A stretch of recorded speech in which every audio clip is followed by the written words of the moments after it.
ഈ നിയാസ് മലബാരി എന്ന് പറയുന്ന വ്യക്തിനെ അറിയോ? ഞാൻ കണ്ടിട്ട് പോലും ഇല്ല മനുഷ്യനെ.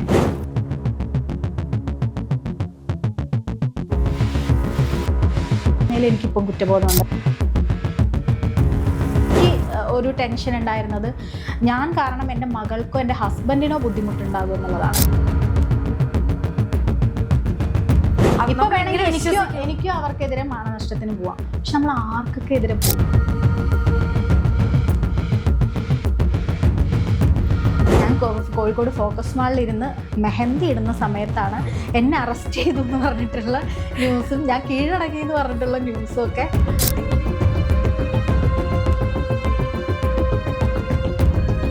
24 ചാനലാണ്. 24 ചാനൽ ശ്രീകണ്ഠൻ സാറിന് ഞാൻ അതിനെതിരെ പരാതി കൊടുത്തിട്ടുണ്ട്.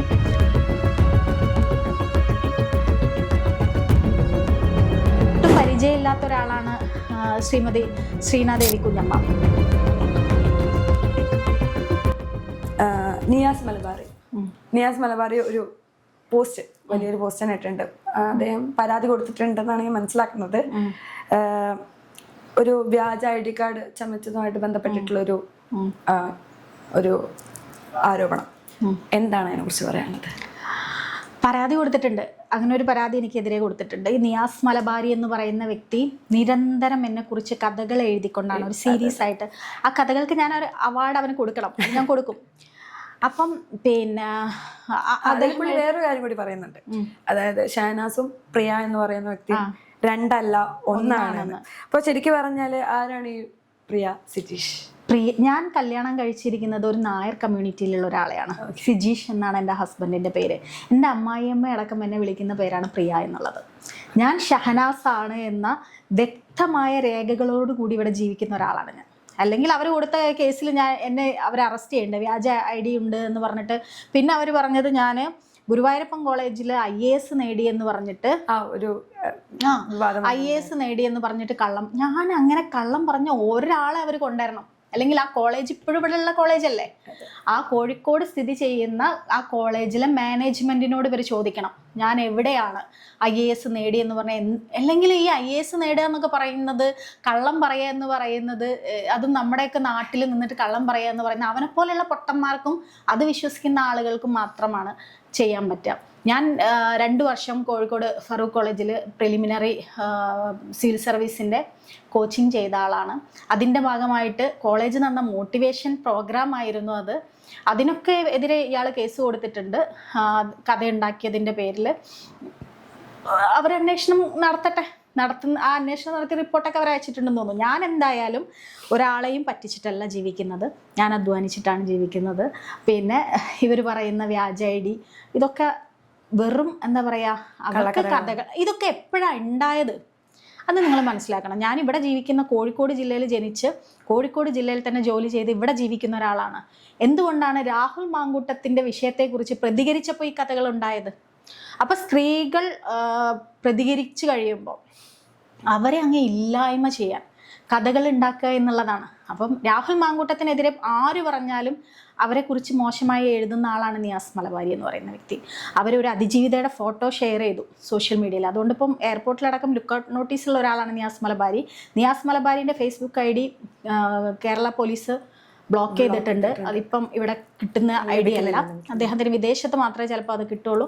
പക്ഷേ എന്താ പറയുക, അതിജീവിച്ച് വരുന്ന അതിജീവിതകളെ ഇത്രയും എന്നെ പറയുന്നൊന്നും എനിക്ക് കുഴപ്പമില്ല. കാരണം ഞാൻ അതിനെതിരെ പ്രതികരിച്ചത് കൊണ്ട് അവരെന്നെ അപമാനിച്ചുകൊണ്ടേ ഇരിക്കുകയാണ്.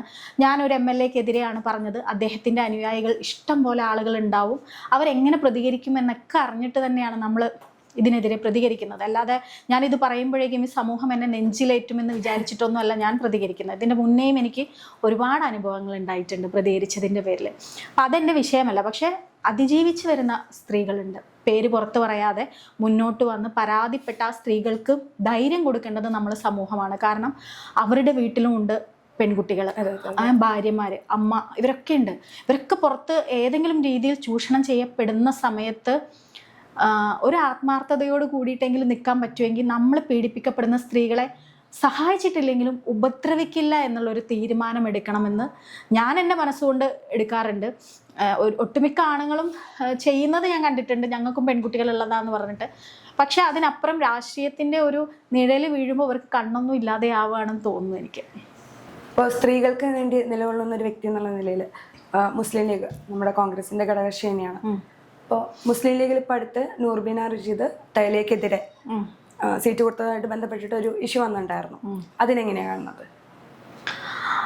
അതിനെ ഞാൻ ഒരു പലപ്പോഴും സ്ത്രീകളെ കുറിച്ച് പറയുന്ന ഒരു കാര്യമുണ്ട്, ഒരു സ്ത്രീയെ വളരാൻ മറ്റൊരു സ്ത്രീ അനുവദിക്കില്ല.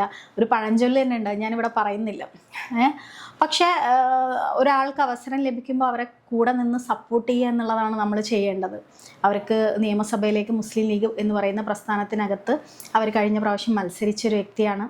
അവർ പിന്നെ കോഴിക്കോട് തന്നെ മത്സരിച്ച ഒരു സീനിയർ ആയിട്ടുള്ളൊരു സ്ത്രീയാണ്.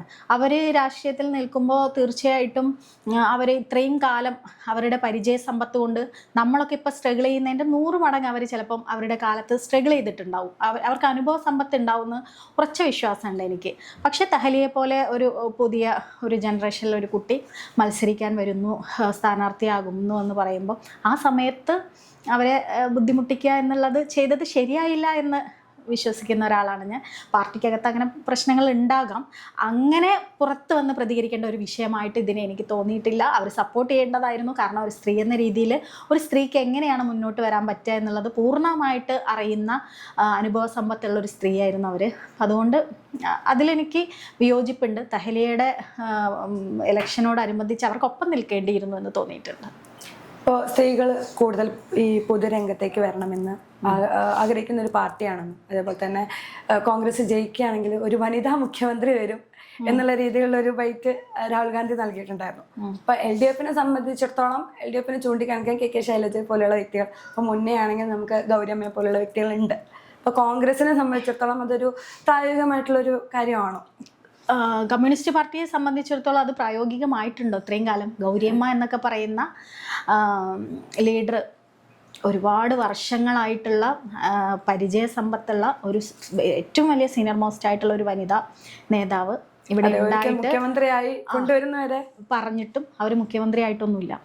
അത് ഞാൻ നേരത്തെ പറഞ്ഞതുപോലെ എല്ലാ പ്രസ്ഥാനത്തിനകത്ത് ഇപ്പോൾ രാഹുൽ ഗാന്ധിക്ക് അങ്ങനെ ഒരു ആഗ്രഹം ഉണ്ടാവാം. അതുകൊണ്ടാണ് രാഹുൽ ഗാന്ധിയുടെ രാഷ്ട്രീയത്തിനൊപ്പം നിൽക്കാൻ ഞാനൊക്കെ ആഗ്രഹിക്കുന്നത്. അദ്ദേഹത്തിൻ്റെ വിശാലമായ കാഴ്ചപ്പാടുകളും എന്താ പറയുക, ജെൻഡർ വ്യത്യാസമില്ലാത്ത നിലപാടുകളും ഒക്കെയാണ്. പക്ഷെ അത് എത്രത്തോളം പാർട്ടിക്കകത്ത് ആ ഒരു വ്യക്തിയുടെ ആഗ്രഹം മാത്രമല്ലല്ലോ നടക്കുന്നത്.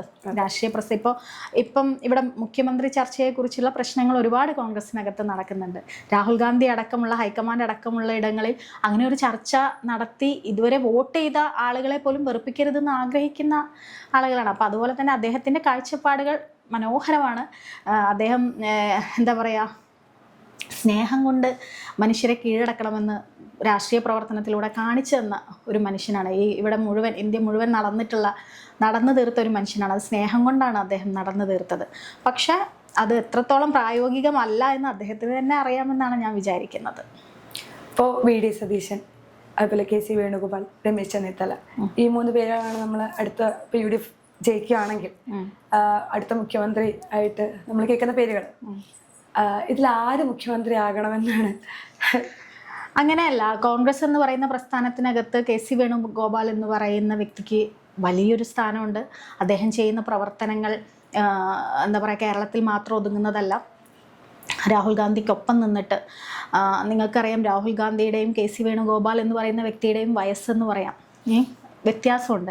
എന്നാലും രാഹുൽ ഗാന്ധിക്കൊപ്പം ഓടി നടന്ന് ഇന്ത്യയിൽ കോൺഗ്രസ് എന്ന് പറയുന്ന പ്രസ്ഥാനം തിരിച്ചു കൊണ്ടുവരാൻ ശ്രമിച്ചിട്ടുള്ള ഒരു മനുഷ്യൻ തന്നെയാണ്. അദ്ദേഹത്തിൻ്റെ ആരോഗ്യ പ്രശ്നങ്ങൾ ഉണ്ടാവാം, എല്ലാം ഉണ്ടാവും. പക്ഷെ അദ്ദേഹം ഒരു സ്ഥലത്ത് നിന്നും രാഹുൽ ഗാന്ധിക്കൊപ്പത്തിൽ നിന്ന് മാറി നിന്നിട്ടില്ല. രമേശ് ചെന്നിത്തല എന്ന് പറയുന്ന വ്യക്തി അതേപോലെ തന്നെ കഴിഞ്ഞ പ്രതിപക്ഷ നേതാവായിരുന്നു. ആ കാലഘട്ടങ്ങളിലൊക്കെ ഈ കമ്മ്യൂണിസ്റ്റ് സർക്കാരിനെതിരെയുള്ള പല കാര്യങ്ങളും പുറത്തു കൊണ്ടുവന്നിട്ടുള്ള നേതാവാണ്. പക്ഷേ VD സതീശൻ എന്ന് പറയുന്ന വ്യക്തി ഇപ്പോൾ ഈ കഴിഞ്ഞ കാലയളവിൽ പ്രതിപക്ഷ നേതാവായിരുന്നു. അദ്ദേഹവും നിലപാട് കൊണ്ടും പ്രവർത്തനം കൊണ്ടും ഒക്കെ ഇപ്പോൾ തദ്ദേശ സ്വയംഭരണ തെരഞ്ഞെടുപ്പിലുള്ള വിജയമൊക്കെ കൊണ്ട് പൂർണ്ണമായിട്ടും എന്താ പറയുക സക്സസ് ആയിട്ടുള്ള, ഞങ്ങളുടെ മുന്നിൽ വളരെയധികം എന്താ പറയുക ആരാധിക്കുന്ന നേതൃത്വമാണ് VD സതീശനും. അപ്പോൾ ഈ 3 പേരിൽ ആര് വന്നാലും സത്യം പറഞ്ഞാൽ പ്രവർത്തകർക്ക് അല്ലെങ്കിൽ ആ ലീഡർഷിപ്പിലുള്ള ആളുകൾക്ക് സന്തോഷം തന്നെ ഉണ്ടാവുള്ളൂ എന്ന് തന്നെയാണ് ഞാൻ വിശ്വസിക്കുന്നത്. കൂടുതൽ ആപ്റ്റ് ആയിട്ടുള്ള ഒരാളായിട്ട് തോന്നിയത് ആര്? അങ്ങനെ എനിക്ക് മൂന്നാളും ആപ്റ്റ് ആയിട്ടുള്ള ആളുകളാണ്. ഒരു പെയ്ഡ് ഇന്റർവ്യൂ ആയിരുന്നു എന്ന് തന്നെയല്ലേ തോന്നുന്നു? ഏത്? ഇപ്പൊ ഈ രാഹുൽ മാങ്കൂട്ടായിട്ടുണ്ടായിരുന്ന ഇന്റർവ്യൂടെ ഹാഷ്മിയുടെ ഹാഷ്മിയുടെ അതും ഞാൻ പറഞ്ഞിരുന്നു. അതായത് ഹാഷ്മി എന്ന് പറയുന്ന വ്യക്തി അദ്ദേഹത്തിന് സംസാരിക്കാൻ പറ്റുന്ന അദ്ദേഹത്തിൻ്റെ ഭാഷ, അദ്ദേഹത്തിൻ്റെ സംഭാഷണ രീതിയൊക്കെ കേരളത്തിലെ എല്ലാ ജനങ്ങൾക്കും അറിയാം.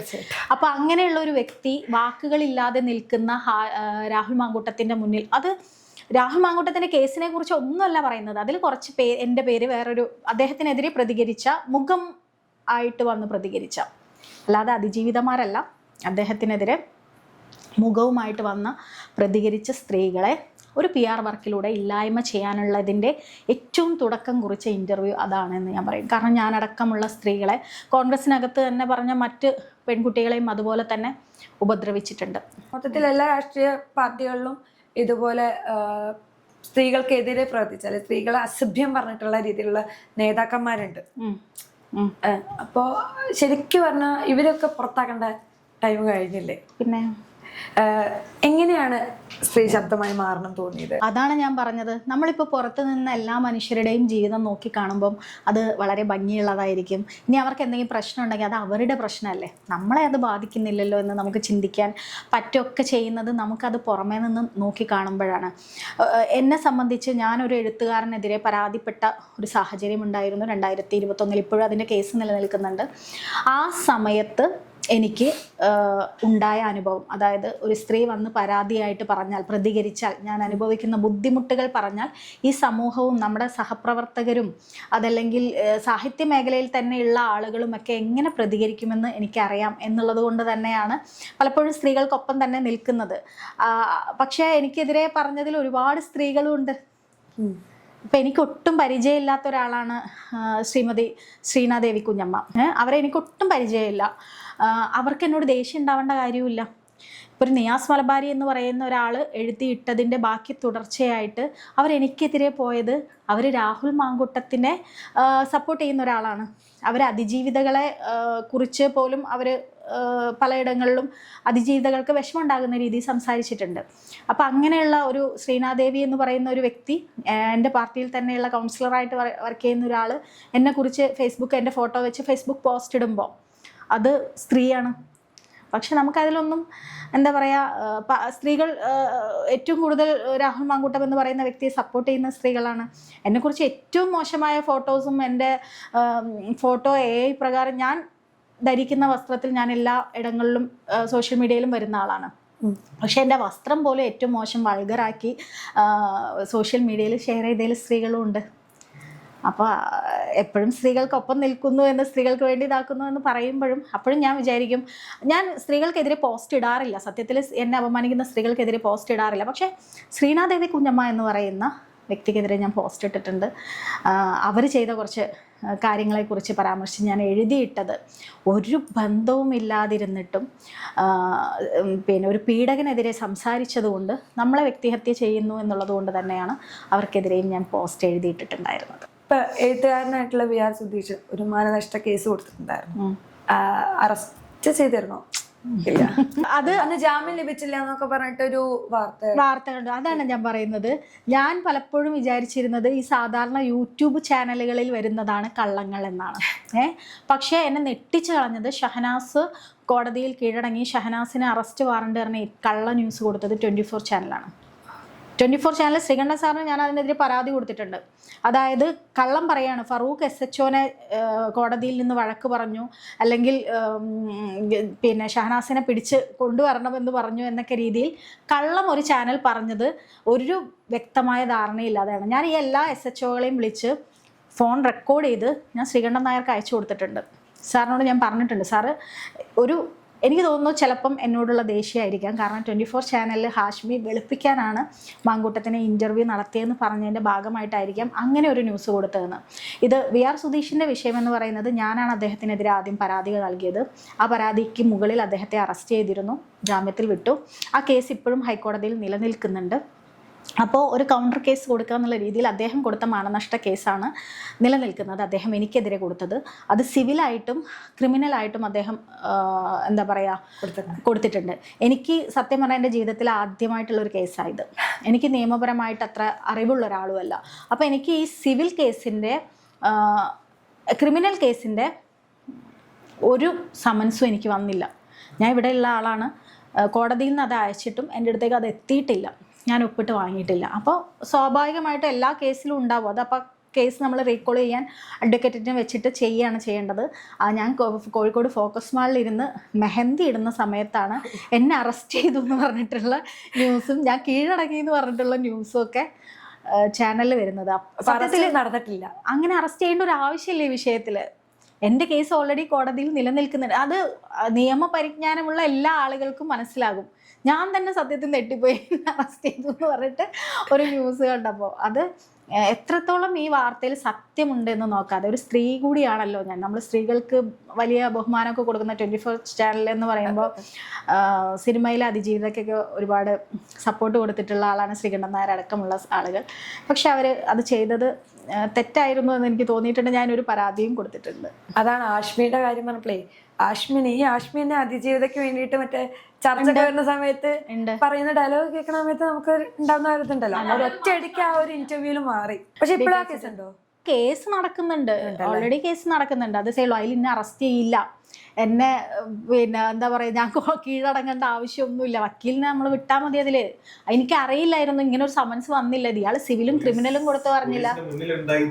ഞാൻ മുഖ്യമന്ത്രിനെ കാണുന്നു, ഞാൻ പോലീസ് കമ്മീഷണറെ കാണുന്നു, പോകുന്നു, ഞാൻ ഉണ്ട് എല്ലാ സ്ഥലത്തും, ഞാൻ ഉണ്ട് ഈ വിഷയമായിട്ട്.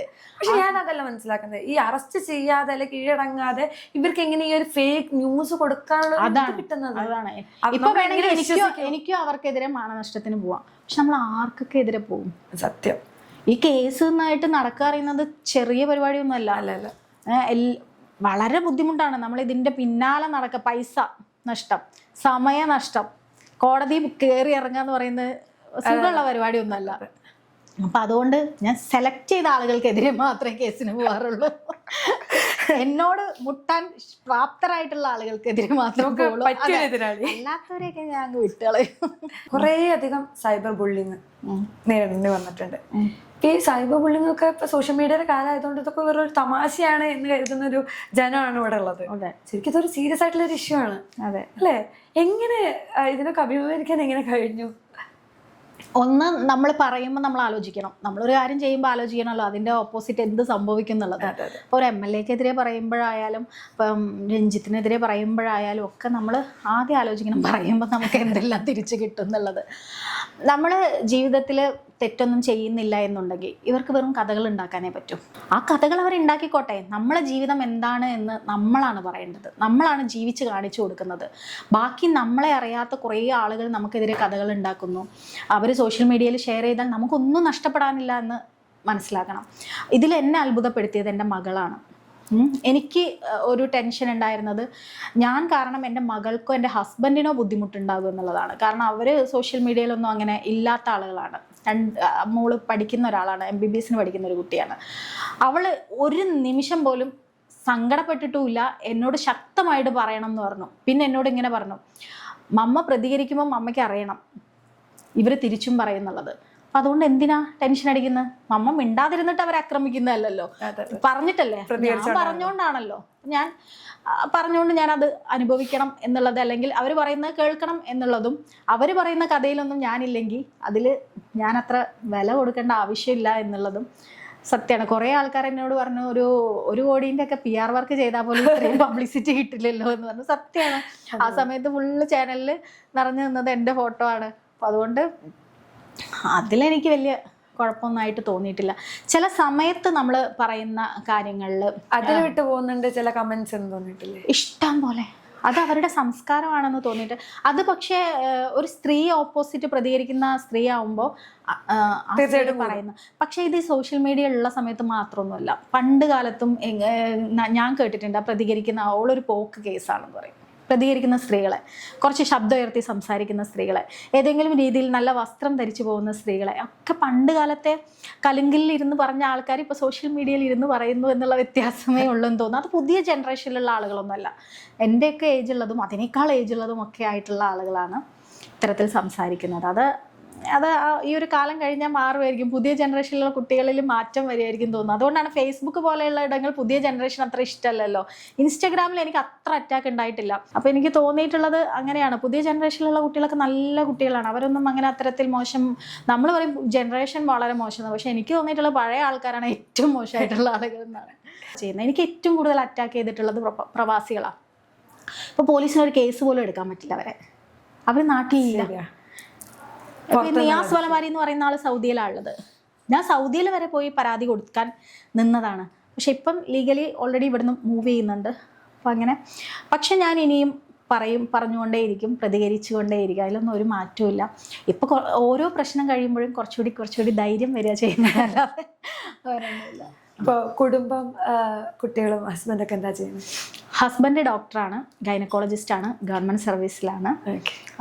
മകള് MBBS സെക്കൻഡ് ഇയർ പഠിക്കുന്നു. ഇപ്പോൾ വിവാഹം ഇപ്പം നേരത്തെ പറഞ്ഞല്ലോ, ഒരു മുസ്ലിം ഹിന്ദു വെഡിങ് ആയിരുന്നല്ലോ, അപ്പോൾ തീർച്ചയായിട്ടും കോൺട്രവേഴ്സീസ് ഒക്കെ കുറേ ഉണ്ടായിട്ടുണ്ടാവില്ലേ? ആദ്യം ഉണ്ടായിരുന്നു, ഒരു 1 ഇയർ ചെറിയ പ്രശ്നങ്ങളൊക്കെ ഉണ്ടായിരുന്നു. Love marriage. അതിലും വലിയൊരു കോമഡി, ആ കഥ എഴുതിയാൽ അദ്ദേഹം എൻ്റെ ട്യൂഷൻ മാസ്റ്റർ എന്നൊക്കെ എഴുതിയിട്ടുണ്ട് ചില ആളുകൾ. അദ്ദേഹം പഠിച്ചത് MBBS ആണ്, ഞാൻ പഠിച്ചത് കൊമേഴ്സ് ആണ്. എന്നെ ഒരു സ്ഥലത്തും പഠിപ്പിക്കാനുള്ള വിവരം അദ്ദേഹത്തിനില്ല. അദ്ദേഹം പിന്നെ MBBS എടുത്തു, മെഡിക്കൽ ഫീൽഡാണ്, ഞാൻ എടുത്തത് കൊമേഴ്സ് ആണ്. അപ്പോൾ ട്യൂഷൻ മാഷയാണ് ഞാൻ കല്യാണം കഴിച്ചിരിക്കുന്നത് എന്നൊക്കെയാണ് ഒരു കഥ വന്നിരിക്കുന്നത്. എങ്ങനെയാ പരിചയപ്പെട്ടത് എൻ്റെ കസിൻ്റെ സുഹൃത്തായിരുന്നു, അങ്ങനെയാണ് പരിചയപ്പെടുന്നത്. കോളേജ് പഠിക്കുന്ന സമയത്താ? കോളേജ് പഠിക്കുന്ന സമയത്തല്ല, ഞാൻ കോളേജിലൊക്കെ പഠിക്കുന്നത് തന്നെ കല്യാണം കഴിഞ്ഞിട്ടാണ്. ഞാൻ മോളുണ്ടായതിൻ്റെ ശേഷമാണ് +2 മുതൽ പഠിച്ചത്. +2 ഡിഗ്രി PG ഞാൻ 17 വയസ്സ് കല്യാണം കഴിച്ചിട്ടുണ്ട്. 17 വയസ്സിൽ കല്യാണം കഴിച്ചു. പിന്നെ +2 എടുത്തു, കൊമേഴ്സ് പഠിച്ചു, BCom പഠിച്ചു, MCom പഠിച്ചു, B.Ed പഠിച്ചു. ഒക്കെ മോളുണ്ടായതിൻ്റെ ശേഷമാണ് പഠിച്ചത്. അവൾക്ക് വേണ്ടിയിട്ടാണ് സത്യത്തിൽ പഠിച്ചത്. ഇപ്പം ഞാൻ ഒരു 22 വർഷമായിട്ട് അദ്ദേഹത്തിൻ്റെ കുടുംബത്തോടൊപ്പമാണ് താമസിക്കുന്നത്. ആ നാട്ടിലാണ് താമസിക്കുന്നത്. ആ നാട്ടിലുള്ള ആളുകൾ വിളിക്കുന്ന പേരാണ് എന്നെ പ്രിയ എന്ന്. അതുകൊണ്ട് ഇവർ താഴെ അതിൻ്റെ വന്ന് പ്രിയ സിജീഷ് എന്നും പറഞ്ഞാൽ എനിക്ക് പ്രശ്നം. എൻ്റെ ഭർത്താവിൻ്റെ പേരാണ് സിജീഷ്. ഒഫീഷ്യലി ഒരു ഐഡിയയിലും പ്രിയ എന്നുള്ള പേര് കൊടുത്തിട്ടില്ല. എൻ്റെ പേര് ഷഹനാസ് എന്ന് ഒഫീഷ്യലി എൻ്റെ രേഖകൾ എൻ്റെ കയ്യിലുണ്ട്. പിന്നെ ഞാൻ എന്തിനാ ഇവർ പറയുന്നതിൽ പേടിക്കേണ്ട ആവശ്യം? പക്ഷെ എന്നെ പ്രിയ എന്ന് വിളിക്കുന്ന ആളുകളുണ്ട്. ഞാൻ പ്രിയ എന്ന് വിളിച്ചാൽ ഞാൻ വിളി കേൾക്കും, കാരണം ഞാൻ വർഷങ്ങളായിട്ട് ആ വിളി കേൾക്കുന്നുണ്ട്. എൻ്റെ വീട്ടിൽ എൻ്റെ അമ്മായിയമ്മ എന്നെ പ്രിയ എന്നാണ് വിളിക്കുന്നത്. അപ്പോൾ അവർക്ക് ബുദ്ധിമുട്ടുള്ളത് കൊണ്ടായിരിക്കാം അവരങ്ങനെ വിളിക്കുന്നത്. പക്ഷേ എന്താ പറയുക, ആ നാട് ഫറൂഖ് എന്ന് പറയുന്ന നാട്ടിൽ ജീവിക്കുന്ന ആൾ, അവിടെയുള്ള ആൾക്കാരൊക്കെ പ്രിയ എന്ന് വിളിക്കും. പക്ഷെ അവർക്കറിയാം ഞാൻ ഷഹനാസാണ്, ഞാൻ എഴുതുന്ന ആളാണ്, ഞാൻ രാഷ്ട്രീയ പ്രവർത്തകയാണെന്നൊക്കെ അവർക്കൊക്കെ അറിയാം. പക്ഷെ അവരെന്നെ വിളിക്കുന്നത് അത് ഒരു വ്യക്തിക്ക് അങ്ങനെ വിളിക്കുന്ന പേരുകളുണ്ട്. എൻ്റെ വീട്ടിൽ വേറെ പേരാണ് വിളിക്കുന്നത്. എനിക്കങ്ങനെ നോക്കുകയാണെങ്കിൽ ഇഷ്ടംപോലെ പേരുകളുണ്ട്. അതൊന്നും പക്ഷെ നിയാസ് മലബാരിക്ക് കിട്ടിയില്ല എന്ന് തോന്നുന്നു. അടുത്ത കഥ എഴുതുമ്പോൾ ഉപയോഗിക്കാൻ കുഴപ്പമില്ല, മൂപ്പരെന്നെ കണ്ടുപിടിക്കട്ടെ. മൂപ്പർക്ക് എല്ലാം കൂടി കഴിഞ്ഞൊരു അവാർഡ് കൊടുക്കാനുള്ളതാണ് എന്നെ കുറിച്ച് കഥ എഴുതിയതിൻ്റെ അവാർഡ്. ഈ നിയാസ് മലബാരി എന്ന് പറയുന്ന വ്യക്തിനെ അറിയോ? ഞാൻ കണ്ടിട്ട് പോലും ഇല്ല മനുഷ്യനെ. അയാൾ കാസർഗോഡായിട്ടുള്ളതാണ്, കാസർഗോഡ് കുമ്പളയോ അങ്ങനെ. ഇപ്പോഴാണ് എനിക്ക് അഡ്രസ്സും കാര്യങ്ങളൊക്കെ. ഞാൻ മനുഷ്യനെ കണ്ടിട്ട് പോലും ഇല്ല, എൻ്റെ ജീവിതത്തിൽ എനിക്ക് അറിയ പോലും ഇല്ലാത്തൊരു മനുഷ്യനാണ്. സോഷ്യൽ മീഡിയയിൽ കോൺഗ്രസിൻ്റെ ഒരു പ്രവർത്തകൻ എന്ന രീതിയിൽ അദ്ദേഹം കഴിഞ്ഞ തദ്ദേശ സ്വയംഭരണ തെരഞ്ഞെടുപ്പിലാന്ന് തോന്നുന്നു, കോവിഡിൻ്റെ സമയത്ത് ഞാൻ ഇൻബോക്സ് അയാളുടെ ID എന്നെക്കുറിച്ച് കഥകൾ വരുമ്പോൾ പറയുമ്പോൾ നോക്കുമ്പോൾ അതിൽ അയാൾ മത്സരിക്കുന്നതിന് ആശംസാ വീഡിയോ എന്നോട് ചോദിച്ചിട്ടുണ്ട്. അത് ഞാൻ കൊടുത്തിട്ടുമുണ്ട്. അല്ലാതെ ഞങ്ങൾ തമ്മിൽ ഒരു പ്രശ്നവുമില്ല. ഞങ്ങൾ തമ്മിൽ എന്തെങ്കിലും രീതിയിൽ പ്രശ്നം ഉണ്ടാവുകയോ അല്ലെങ്കിൽ ഏതെങ്കിലും രീതി കാണുകയോ എൻ്റെ കൂടെ പഠിക്കുകയോ ഒന്നും ചെയ്തിട്ടുള്ള ഒരു മനുഷ്യനല്ല അയാൾ. എനിക്കറിയ പോലും ഇല്ലാത്തൊരു മനുഷ്യനാണ്. പക്ഷേ ഇതിൻ്റെയൊക്കെ അടിത്തറ എന്ന് പറയുന്നത് അദ്ദേഹം രാഹുൽ മാങ്കൂട്ടത്തിൻ്റെ സുഹൃത്താണ്. രാഹുൽ മാങ്കൂട്ടത്തിനെതിരെ പറഞ്ഞ ഒരു മാധ്യമ പ്രവർത്തകന്, സനീഷ് എന്ന് പറയുന്ന മാധ്യമ പ്രവർത്തകനെതിരെ അദ്ദേഹം ഒരു പോസ്റ്റ് ഇട്ടിട്ടുണ്ട്. ഇതുപോലെ വൃത്തികേട് പറഞ്ഞിട്ട് നിങ്ങളുടെ കഥകൾ പുറത്തു വരും എന്ന് പറഞ്ഞിട്ട് ഒരു പോസ്റ്റ് ഇട്ട് ഭീഷണിപ്പെടുത്തി. ഹണി ഭാസ്കരൻ എന്ന് പറയുന്ന എഴുത്തുകാരിയുണ്ട്, രാഹുൽ മാങ്കൂട്ടത്തിനെതിരെ പറഞ്ഞ ആളാണ്. അവളുടെ കമൻറ്റ് ബോക്സ് പോയിട്ട് പറഞ്ഞിട്ടുണ്ട്, മിണ്ടാതിരിക്കുന്നതാണ് ബുദ്ധി, ഇല്ലെങ്കിൽ സോഷ്യൽ മീഡിയയിൽ വലിച്ചു കീറുമെന്ന് പറഞ്ഞിട്ടുണ്ട്. അപ്പം രാഹുൽ മാങ്കൂട്ടത്തിനെതിരെ ആര് പറയുന്നു? അവരെ സോഷ്യൽ മീഡിയയിൽ അപമാനിക്കുക. രാഹുൽ മാങ്കൂട്ടത്തിന്റെ ഒരു PR ആയിട്ട് പ്രവർത്തിക്കുന്ന ഒരു വ്യക്തി. അതെ, PR ആയിട്ട് പ്രവർത്തിക്കുന്ന ഒരു വ്യക്തിയാണ് ഇനിയാസ് മലബാരി എന്ന് പറയുന്ന വ്യക്തി. അദ്ദേഹത്തിന് പെൺകുട്ടികളുണ്ട്, ഭാര്യയുണ്ട്, അമ്മയുണ്ട്. അപ്പം എന്താ പറയുക, അദ്ദേഹം എത്രത്തോളം നീതിയോട് കൂടിയിട്ടാണ് ഇതിനെതിരെ നിൽക്കുന്നതെന്ന് എനിക്ക് സത്യത്തിൽ മനസ്സിലായിട്ടില്ല ഇതുവരെ. എനിക്കറിയുന്ന ഒരാളല്ല, വ്യക്തിപരമായിട്ട് എനിക്കൊരു പരിചയമില്ലാത്ത, ഞാൻ എൻ്റെ ജീവിതത്തിൽ ഇന്ന് വരെ കണ്ടിട്ടില്ലാത്ത ഒരു മനുഷ്യനാണ് നിയാസ് മലബാരി. പക്ഷെ എൻ്റെ കൂടെ പഠിച്ച പോലെയൊക്കെയാണ് ആ വ്യക്തി എഴുതിയിടുന്നത്. അതിൻ്റെ പിന്നിൽ ടീമുണ്ട്, അതിൻ്റെ പിന്നിൽ ഒരു ടീമുണ്ട്. പിന്നെ ഞാൻ നമ്മൾ പ്രതികരിക്കുന്ന ആളുകളായതുകൊണ്ട് കണ്ടിട്ടുണ്ടോ? ഇല്ല, ഞാൻ കണ്ടിട്ടേ ഇല്ല. നിയാസ് മലബാരി എന്ന് പറയുന്ന വ്യക്തിനെ ഞാൻ കണ്ടിട്ടേ ഇല്ല. അല്ലല്ല, ഒറിജിനൽ ഐഡിയ, ഒറിജിനലാണ് ആള് ഒറിജിനലാണ്. പിന്നെ നമ്മൾ ഈ പ്രതികരിക്കുകയും പ്രതിഷേധിക്കുകയും ചെയ്യുന്ന ആളായതുകൊണ്ട് പലപ്പോഴും നമ്മൾ പഠിച്ചു വരുന്ന ഇടങ്ങളിലൊക്കെ നമ്മൾ ശത്രുക്കളെ ഉണ്ടാവാറുണ്ട്. അതിൻ്റെ ഭാഗമായിട്ടുള്ള ഒരു ടീം അയാൾക്കൊപ്പം നിൽക്കുന്നു എന്ന് ഞാൻ വിശ്വസിക്കുന്നുണ്ട്. അപ്പം നമ്മൾ കൊടുത്തു പോയിട്ടുള്ള സാധനങ്ങളൊക്കെ തിരിച്ചു കിട്ടുന്ന വലിയ വിഷയമൊന്നുമില്ല, അത്രയേ ഉള്ളൂ.